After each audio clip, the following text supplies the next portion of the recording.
Hey everyone, I'm going to be showing you how to create an Ansible application for Etherpad based off of roles being pulled from Ansible Galaxy. So to do this, we're going to start just like any other Ansible container application. Run Ansible container init, and you see in here this creates this Ansible folder, and inside we've got this container.yaml, main YAML, and requirements YAML. These are the big files you need to edit if you are trying to create an application. So for an Etherpad application, we need two services, a database and the Etherpad application actually running. We could throw in an Nginx server if we wanted, but to make this simple, we'll just do two services.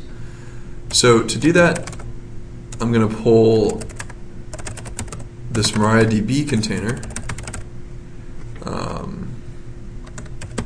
from our good friend Chris, and this Etherpad container from our good friend me. Okay. Then in here, we're going to specify container YAML first. And so in here we're going to declare our services. So we've got a MariaDB service and an Etherpad service. To save some typing, I have this copy pasted, but it's pretty straightforward. We've got, let me delete this, Etherpad service with basically which ports and what we're exposing, and linking it to MariaDB, basically saying that MariaDB needs to come up first before we can actually start this container. That's due to, we need to create users in the database, so database needs to be up before the Etherpad app can come up. Part of the environment variables for the MariaDB container that Chris created, database username, password, root password, so we specify all that. So that looks pretty good. We'll leave that. The only thing we have left really is ansible.main, or the main YAML file. To change this, we just need to run our two roles, so the MariaDB role and the Etherpad role on our two hosts. So MariaDB roles.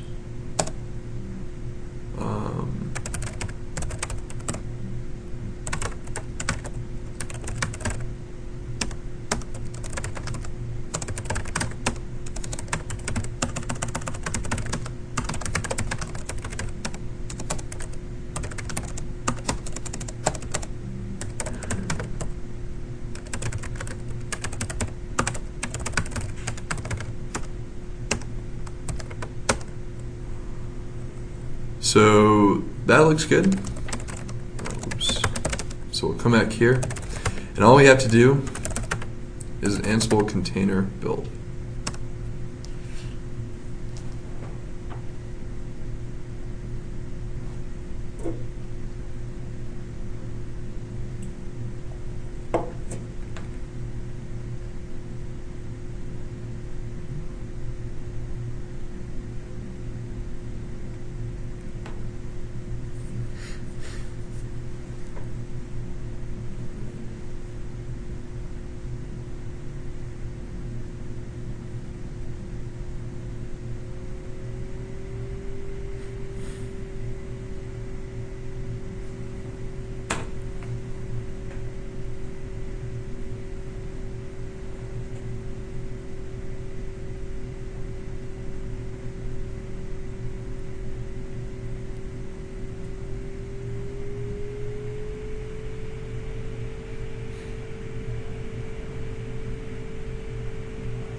Okay, so now we have our built images for our application, right?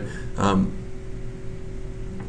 show that we can get this application running without the need to convert this to an Ansible app, I can run Ansible container ship it, OpenShift, and I'll specify my local images. So this will create the artifacts for the OpenShift as well as a role to run this on OpenShift.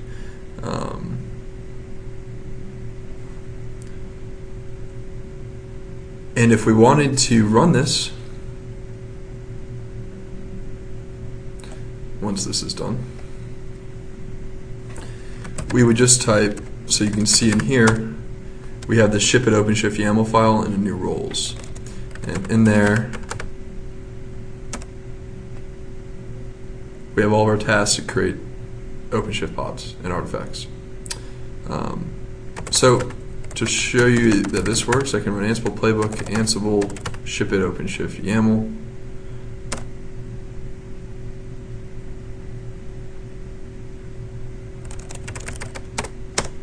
And here comes our application.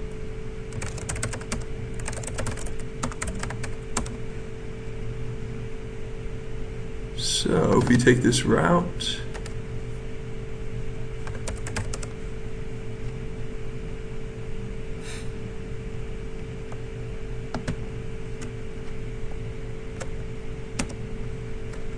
wait for this to come up.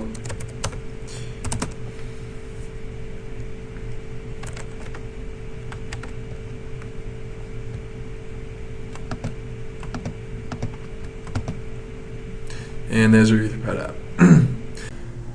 Okay, so now that we have our application with this Ansible folder, right, and our entire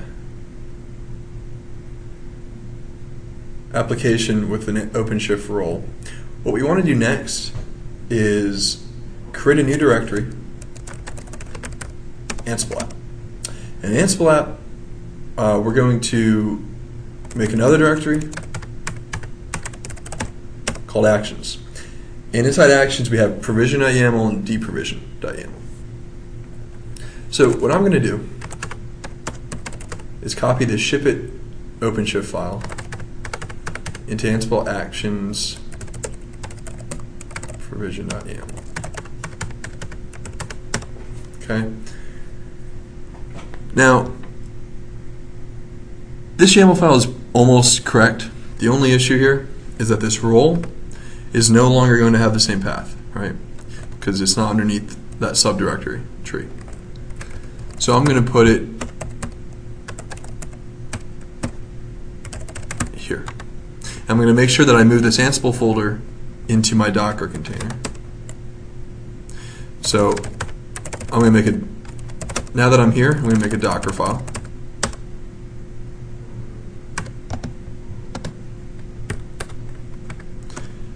And you see, I'm adding this Ansible directory and this Ansible Actions directory.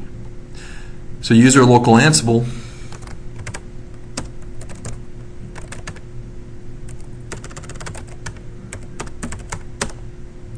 that's where the roles are going to be. So the last thing I want to do is create a deprovision.yaml. So make this easy.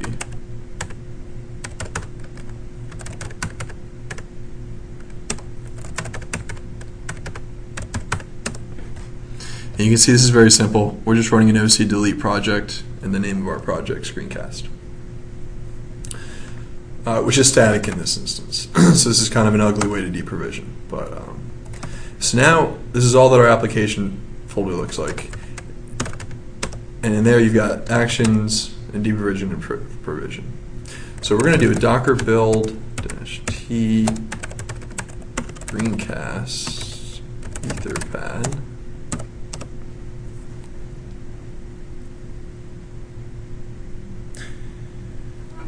Now we just want to run this Docker image with some environment variables, and we can get this thing running on OpenShift. So to show you that,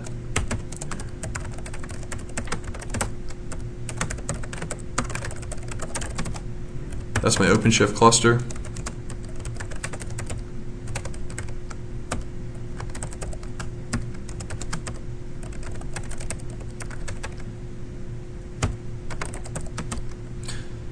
great credentials, and then we're going to run the container screencast Etherpad, and we're going to pass in an action, and this action is going to be provision. So we'll run that. And as you can see, this is going to look very similar to that last playbook. It's basically just executing that playbook from within this container. So you can see our pods are coming up. We've got this route to access our app, and we can watch the Etherpad app deploy.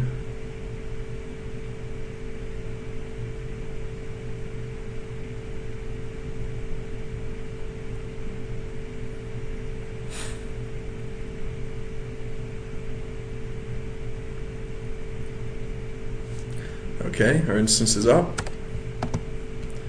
There's that same URL. And yeah, there's our Etherpad.